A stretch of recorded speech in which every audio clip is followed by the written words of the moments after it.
پیامبر صلی الله علیه و سلم میگویند انزلوا الناس منازلهم، شمایان مردم را به جایگاه خود نازل کنید، یا که مردم را، هر یک نفر را به اعتبارش، به آبرویش، به شخصیتش نگاه کرده به جایش بمانید.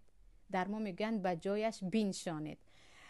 اینجا وقتی که ما خیلی از گفته مردم ترسیدیم، یا از یک نفری که الان که خیلی آسان است بدگویی و سیاه کردن از طریقه افیر و از طریقه یوتیوب و نمیدونم چیزهای دیگر، وقتی که از یک نفر خیلی ترسیدیم، پیش از این انزلوا الناس منازلهم، این گفته پیامبر رو به یاد آورید که همون انسانی که داره درباره شما بدگویی میکند، چه از خویش و تبار چه از دوران، اصلا خودش کی است؟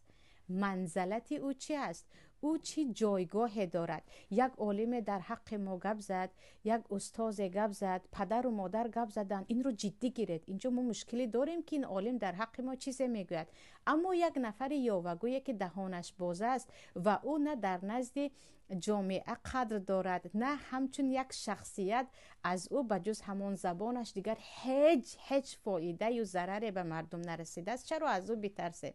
یعنی اکثریت نفرانی که به شایعه مشغول هستند، به پهن کردن عیب‌های مردم مشغول هستند، و ما وقتی میشنویم خیلی آزارمان میدهد.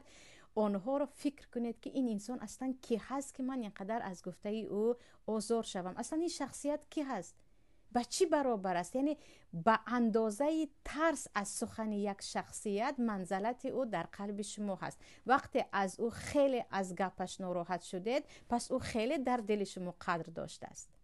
برای همین مردم رو وقتی میگویند و گفتن در یک معرکه درباره تو چند نفر سخنی بد گفت، آنها کی هستن؟ آنها که اگر درباره من گپی بد نزنن، حتما درباره خواهر من یا درباره خواهر خودشون یا درباره کسی دیگر بد زبانی میکنن. یعنی آنها شغلشان همین است. نباید پس بدگویی مردمی که هیچ قدر و قیمت ندارن، آنها هیچ پیشروی ندارن، نه در نزد پروردگار، نه در نزد جامعه، نه در نزد خودشان، یک آدم های عموما بد اخلاق یا گفتیم بیکار خوجه هستند، نباید ما را بیازارد.